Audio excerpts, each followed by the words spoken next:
आज है 15 फरवरी 2026 दिन रविवार। आप सभी को महाशिवरात्रि की हार्दिक शुभकामनाएं। नमस्कार, दिल्ली न्यूज में आपका बहुत बहुत स्वागत है। चलिए देखते हैं आज की 25 फटाफट काम की और महत्वपूर्ण बड़ी खबरों को।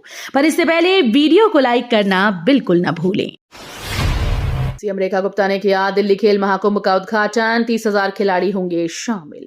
दिल्ली में अब छत्रसाल स्टेडियम में खेलो दिल्ली खेल महाकुंभ का उद्घाटन मुख्यमंत्री रेखा गुप्ता ने किया। इस बहु खेल प्रतियोगिता में विभिन्न आयु वर्गों और संस्थानों से जुड़े 30,000 खिलाड़ी हिस्सा लेंगे। ओलंपिक पदक विजेता रवि दहिया, क्रिकेटर शिखर धवन और Paralympic star Sharad Kumar brand ambassador हैं। इस नई खेल नीति के तहत खिलाड़ियों को बड़े इनाम और आर्थिक सहायता दी जाएगी। Delhi police new Delhi municipal council का संयुक्त प्लान, एआई से होगी रियल टाइम मॉनिटरिंग। 16 फरवरी से शुरू हो रहे इंडिया एआई इंपैक्ट समिट 2026 को लेकर भारत मंडपम में हाईटेक सुरक्षा इंतजाम किए गए। दिल्ली पुलिस और एनडीएमसी ने संयुक्त रणनीति तैयार की है। C4I सिस्टम और इंटीग्रेटेड कमांड सेंटर से पूरे क्षेत्र की रियल टाइम मॉनिटरिंग होगी। स्मार्ट कैमरों में एआई आधारित फेशियल रिकॉग्निशन सक्रिय रहेंगे, जो संदिग्ध गतिविधियों पर तुरंत अलर्ट देगा। ट्रैफिक डायवर्जन और प्रबंधन के लिए विशेष प्लान लागू है। 46 लाख छात्र देंगे परीक्षा, ट्रैफिक और यात्रा प्रबंधन पर विशेष जोर। सीबीएसई की कक्षा 10वीं और 12वीं की बोर्ड परीक्षाएं 17 फरवरी 2026 से शुरू होंगी। इस साल भारत समेत 26 देशों के 46 लाख से अधिक छात्र परीक्षा में शामिल होंगे। परीक्षा सुबह 10:30 से शुरू होगी, लेकिन छात्रों को 10 बजे तक केंद्र में प्रवेश अनिवार्य है। बोर्ड ने ट्रैफिक जाम और विशेष कार्यक्रमों को देखते हुए समय से पहले निकलने की सलाह दी। छात्रों को परीक्षा केंद्र का पूर्व निरीक्षण करने और यात्रा की योजना पहले से बनाने को कहा गया। यमुना पार में सड़कों, ड्रेनेज और बुनियादी ढांचे के लिए 700 करोड़ का फंड। दिल्ली के मुख्यमंत्री रेखा गुप्ता ने शाहदरा स्थित डॉक्टर हेडगेवार आरोग्य संस्थान में राष्ट्रीय स्वयंसेवक संघ के पहले सरसंघ चालक डॉक्टर केशव बलिराम हेडगेवार की प्रतिमा का अनावरण किया। सीएम ने कहा कि ये प्रतिमा सेवा, समर्पण और राष्ट्र प्रेम की प्रेरणा देगी। उन्होंने संस्थान के विस्तारक और आधुनिक चिकित्सा सुविधाओं की घोषणा की। यमुना पार विकास बोर्ड के लिए 700 करोड़ रुपए का विशेष फंड जारी किया गया। रिंग रोड पर राजघाट और शांतिवन चौराहा जल्द होगा signal free. Delhi ring road पर राजघाट और शांतिवन चौराहों में यातायात को सिग्नल फ्री बनाने की तैयारी है। पीडब्ल्यूडी ने ट्रैफिक पुलिस के साथ मिलकर इन चौराहों पर प्रायोगिक यू टर्न बनाया है। नए यू टर्न से वाहन बिना रुके आगे बढ़ पाएंगे और जाम की समस्या कम होगी। इसके अलावा सड़क सुरक्षा और मार्गदर्शन प्रणाली को अपग्रेड किया जाएगा। यात्रियों को साफ हवा का तोहफा, आईजीआई एयरपोर्ट पर नई व्यवस्था। दिल्ली के इंदिरा गांधी अंतर्राष्ट्रीय एयरपोर्ट पर अब यात्रियों को प्रदूषित हवा से राहत मिलेगी। एयरपोर्ट परिसर में जीएमआर की ओर से लगाए गए 120 मिस्ट स्प्रे सिस्टम का उद्घाटन मुख्यमंत्री रेखा गुप्ता ने किया। मुख्यमंत्री ने कहा कि ये पहल राजधानी में वायु प्रदूषण नियंत्रण की दिशा में बड़ा कदम है।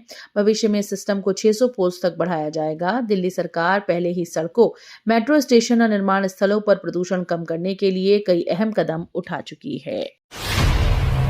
दिल्ली में 10 और 15 साल पुराने वाहन होंगे जब्त, प्रदूषण नियंत्रण में बड़ा कदम। दिल्ली ट्रांसपोर्ट डिपार्टमेंट ने पुराने वाहनों के लिए नया नियम जारी कर दिया है। 10 साल से पुरानी डीजल और 15 साल से पुरानी पेट्रोल गाड़ियां अब पुरानी गाड़ियों की श्रेणी में आएंगी। BS थर्ड और कम एमिशन स्टैंडर्ड वाली गाड़ियों को सार्वजनिक जगहों पर चलाने पर बिना नोटिस के जब्त कर स्क्रैप किया जा सकता है। वाहन मालिकों को सलाह दी गई कि वे अपनी गाड़ियों को एनसीआर से बाहर ले जाने से पहले नो ऑब्जेक्शन सर्टिफिकेट यानी NOC ले लें। उद्योग भवन मेट्रो अब सेवा तीर, दिल्ली हरियाणा मेट्रो विस्तार भी तय। दिल्ली मेट्रो की येलो लाइन पर उद्योग भवन स्टेशन अब आधिकारिक रूप से सेवा तीर्थ कहलाएगा। ये बदलाव प्रधानमंत्री कार्यालय के नए भवन के उद्घाटन पर हुआ। डीएमआरसी ने साइन बोर्ड और ऑडियो घोषणाओं को अपडेट करना शुरू कर दिया।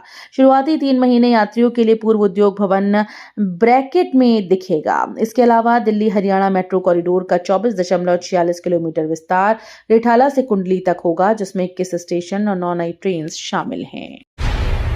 मजबूत पासवर्ड से मल्टीफैक्टर ऑथेंटिकेशन तक सरकारी डेटा की सुरक्षा सुनिश्चित। दिल्ली सरकार ने अपना डिजिटल इंफ्रास्ट्रक्चर और सरकारी डेटा की सुरक्षा के लिए कई कड़े कदम उठाए हैं। अब हर डिपार्टमेंट में मजबूत पासवर्ड, मल्टीफैक्टर ऑथेंटिकेशन, सिक्योरिटी ऑडिट और assistant chief information security officer की तैनाती अनिवार्य होगी। थर्ड पार्टी ईमेल और पायरेटेड सॉफ्टवेयर पर रोक लगाई गई। ये कदम यूनिफाइड डेटा हब और सेंट्रलाइज्ड प्लेटफॉर्म बनाने की दिशा में उठाए गए हैं। Delhi integrated multi modal transit system खत्म होने से पहले बवाल, 5 डिपो में हड़ताल। दिल्ली में DIMTS को 31 मार्च के बाद समाप्त करने के फैसले से पहले कर्मचारियों में हड़कंप मच गया। गाजीपुर, कैर, सेवानगर, राजघाट, द्वारका डिपो के करीब 5,000 कर्मचारी हड़ताल पर हैं, जिससे 2,500 बसेस सड़कों पर नहीं उतर रही हैं। कर्मचारियों का आरोप है कि 31 मार्च तक नौकरी सुरक्षित रहने का आश्वासन था, लेकिन अब उन्हें ड्यूटी से हटाया जा रहा है। नॉर्थर्न रेलवे चलाएगी Holi special train, confirm ticket की मिलेगी सुविधा। होली के त्योहार को देखते हुए उत्तर रेलवे ने दिल्ली से विभिन्न गंतव्यों के लिए होली स्पेशल ट्रेन चलाने का फैसला किया है। इन ट्रेन में स्लीपर, जनरल, AC कोच उपलब्ध होंगे। ट्रेन नंबर 04054/04053 नई दिल्ली बरौनी और 04081/04082 नई दिल्ली श्री माता वैष्णो देवी कटरा सहित कई स्पेशल ट्रेन 20 फरवरी से 8 मार्च के बीच संचालित होंगी। दिल्ली में डोर टू डोर कचरा कलेक्शन की तैयारी, वार्ड पायलट शुरू। दिल्ली म्युनिसिपल कॉर्पोरेशन जल्द ही सभी वार्ड में एक नई कचरा संग्रह प्रणाली लागू कर सकता है। इसके तहत गीला कचरा सोमवार, बुधवार, शुक्रवार और रविवार को, जबकि सूखा कचरा बाकी दिनों में उठाया जाएगा। ये वार्डवार pilot project 100% door to door collection सुनिश्चित करेगा। हर वार्ड में नोडल ऑफिसर जिम्मेदार होंगे और सेंट्रलाइज्ड व डिसेंट्रलाइज्ड प्रोसेसिंग फैसिलिटी का इस्तेमाल किया जाएगा। दिल्ली में नकली दवाओं पर बड़ा प्रहार, 10 फर्म पर कार्रवाई। दिल्ली में नकली और घटिया दवाओं के खिलाफ स्वास्थ्य विभाग ने बड़ा एक्शन लिया है। नांगलोई इलाके में ड्रग्स कंट्रोल डिपार्टमेंट की विशेष एनफोर्समेंट ड्राइव के दौरान 12 दवा रिटेलर्स की जांच की गई, जिनमें से 10 फर्म नियमों का उल्लंघन करती पाई गई। गुणवत्ता जांच के लिए 49 दवाओं के सैंपल लिए गए। स्वास्थ्य मंत्री डॉक्टर पंकज कुमार सिंह ने कहा कि दिल्ली में किसी भी कीमत पर नकली दवाएं नहीं बिकने दी जाएंगी और नियम तोड़ने वालों पर सख्त कार्रवाई जारी रहेगी। शादरा में भव्य समारोह, रेखा गुप्ता ने दिया सेवा ही साधना का संदेश। दिल्ली की मुख्यमंत्री रेखा गुप्ता ने शाहदरा स्थित डॉक्टर हेडगेवार आरोग्य संस्थान में राष्ट्रीय स्वयंसेवक संघ के संस्थापक डॉक्टर केशव बलेराम हेडगेवार की प्रतिमा का अनावरण किया। उन्होंने इसे गौरवपूर्ण क्षण बताते हुए कहा कि 1925 में रोपा गया संघ का ध्येय बीज आज विशाल वट वृक्ष बन चुका है। राष्ट्र प्रथम की भावना को आगे बढ़ाने का आह्वान करते हुए मुख्यमंत्री ने कहा कि ये प्रतिमा आने वाली पीढ़ियों को सेवा और समर्पण की याद दिलाएगी। आयुष मंत्रालय की नई पहल, 111 EMR स्कूल्स में पोषण वाटिका। आयुष मंत्रालय ने देश के 111 चयनित एकलव्य मॉडल आवासीय विद्यालयों में पोषण वाटिका बनाने का निर्णय लिया। इन गार्डन में 30 से अधिक तरह के फल, सब्जियां, औषधीय पौधे उगाए जाएंगे ताकि बच्चों को रोजाना की पोषण संबंधी जरूरतें पूरी हों। न्यूट्री गार्डन में लगाए जाने वाले पौधे विटामिन, मिनरल और औषधीय गुणों से भरपूर होंगे, जो बच्चों की रोग प्रतिरोधक क्षमता और सोचने समझने की क्षमता को बढ़ाएगी। दिल्ली में पलाश महोत्सव 2026 ट्यूलिप और हरित पहल के संग शुरू। दिल्ली के सरिता विहार स्थित लाला हरदयाल पार्क में पलाश महोत्सव 2026 की शुरुआत हो गई है। ये 3 दिवसीय महोत्सव 14 से 16 फरवरी तक चलेगा, जिसमें करीब 50 तरह के रंग बिरंगे फूलों की सजावट और ट्यूलिप प्रमुख आकर्षण रहेंगे। बच्चों के लिए खेल, सांस्कृतिक कार्यक्रम और फूड स्टॉल भी हैं। महोत्सव सुबह 9 बजे से शाम 7 बजे तक खुला रहेगा। भारत अमेरिका व्यापार समझौते पर आप और राहुल गांधी ने किया प्रदर्शन। भारत अमेरिका व्यापार समझौते के खिलाफ आम आदमी पार्टी ने प्रदेश भर में प्रदर्शन किया। सांसद संजय सिंह के आह्वान पर कार्यकर्ताओं ने समझौते की प्रतियां जलाकर विरोध जताया। जिलाध्यक्ष निमित यादव ने कहा कि यह समझौता किसानों और छोटे व्यापारियों को नुकसान पहुंचाता है।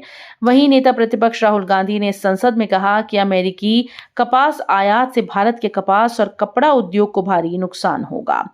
दोनों पक्षों ने सरकार से नीति रद्द करने और नई योजना बनाने की मांग की। यह समिट में पाकिस्तान को नहीं मिला न्योता, 100 देश होंगे शामिल। भारत में 16 से 20 फरवरी के बीच आयोजित होने जा रही AI इम्पैक्ट समिट में पाकिस्तान को आमंत्रित नहीं किया गया। प्रधानमंत्री नरेंद्र मोदी के नेतृत्व में होने वाली इस वैश्विक समिट में 100 से अधिक देशों की भागीदारी होगी।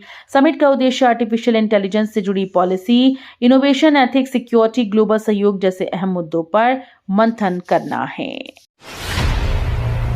विशेषाधिकार हनन पर टकराव, दिल्ली बनाम पंजाब आमने सामने। दिल्ली विधानसभा की विशेषाधिकार समिति ने पंजाब सरकार के गृह सचिव, DGP और जालंधर पुलिस आयुक्त को 20 फरवरी तक अंतिम लिखित जवाब देने का निर्देश दिया।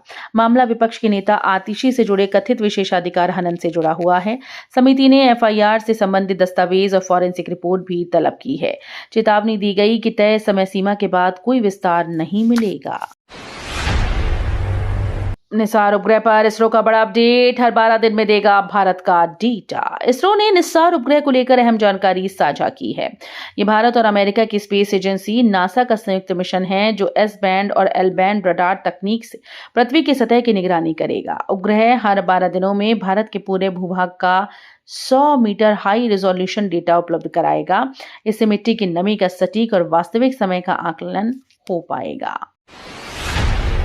गाजियाबाद नगर निगम की पहल, 2 रुपए की बोतल से बनेगा 200 रुपए का प्रोडक्ट। गाजियाबाद नगर निगम ने कचरा प्रबंधन की दिशा में बड़ा कदम उठाते हुए ग्लास अपसाइक्लिंग सेंटर शुरू कर दिया। अब कबाड़ में 2 रुपए में बिकने वाली खाली कांच की बोतल्स सजावटी लैंप प्लांटर और गिफ्ट आइटम बनकर करीब 200 रुपए तक में बिकेंगी। नगर आयुक्त विक्रमादित्य मलिक के मुताबिक ये वेस्ट टू वेल्थ पहल पर्यावरण संरक्षण के साथ रोजगार सृजन भी करेगी। नेशनल इंस्टीट्यूट ऑफ डिजाइन से प्रशिक्षित डिजाइनर की देखरेख में स्वयं सहायता समूह की महिलाएं उत्पाद तैयार कर रही हैं। सीएम रेखा गुप्ता ने आपके आरोपों पर दिया करारा जवाब। दिल्ली के मुख्यमंत्री रेखा गुप्ता ने आपके आरोपों पर करारा जवाब दिया। उन्होंने कहा कि 11 साल तक सत्ता में रहने के बावजूद पुरानी सरकारें काम नहीं कर पाएं, जबकि उनकी सरकार ने 1 साल में कई योजनाएं लागू की। मोहल्ला क्लिनिक का नाम बदलकर आरोग्य मंदिर रखने पर उन्होंने स्पष्ट किया कि जनता को कोई परेशानी नहीं है, केवल विपक्ष इससे मुद्दा अवश्य बनाएगा। दिल्ली विश्वविद्यालय में अधिकार रैली पर हंगामा, एआईएससी और एबीवीपी आमने सामने। दिल्ली विश्वविद्यालय के आर्ट्स फैकल्टी के बाहर ऑल इंडिया वंचित अधिकार दिवस रैली के दौरान हंगामा हुआ। एआईएसए के प्रदर्शनकारियों ने जातिगत भेदभाव रोकने और यूजीसी नियम लागू करने की मांग उठाई। आरोप है कि दूसरे संगठन के लोगों ने रैली में बाधा डाली और हाथापाई की। नॉर्थ कैंपस में महिला यूट्यूबर रुचि तिवारी पर जातिवाद आधारित हमला भी हुआ। पुलिस ने हस्तक्षेप कर भिड़ंत को शांत किया। दिल्ली क्राइम ब्रांच ने मोबाइल सप्लाई गैंग पकड़ा, कृष्णानगर गड्ढा भी भरा। दिल्ली क्राइम ब्रांच ने चोरी और मोबाइल स्नैचिंग में शामिल गैंग का भांडाफोड़ किया। मजनू कटीला और सिविल लाइन से जुड़े गैंग के सदस्य जितेंद्र उर्फ झेला को गिरफ्तार किया। आरोपी के कब्जे से 21 चोरी के मोबाइल बरामद हुए जो नेपाल के पोखरा में सप्लाई किए जाते थे। वहीं पूर्वी दिल्ली के कृष्णानगर में 8 महीने से सड़क के बीच बना खतरनाक गड्ढा अब भर गया है। आज को Bharat Pak महामुकाबला, T20 world cup में हाई वोल्टेज जंग। क्रिकेट फैंस का इंतजार अब खत्म होने वाला है। ICC men's T20 world cup 2026 में आज भारत और पाकिस्तान के बीच हाई वोल्टेज मुकाबला खेला जाएगा। ये ग्रुप स्टेज का बेहद अहम मैच है जिसे करो या मरो की टक्कर माना जा रहा है। जो टीम ये मुकाबला जीतेगी उसके अगले राउंड में पहुंचने की संभावनाएं मजबूत हो जाएंगी। तो ये थी आज की बड़ी खबरें। रोजाना ऐसे ही सबसे पहले अपडेट पाने के लिए चैनल को सब्सक्राइब करना बिल्कुल न भूलें। धन्यवाद।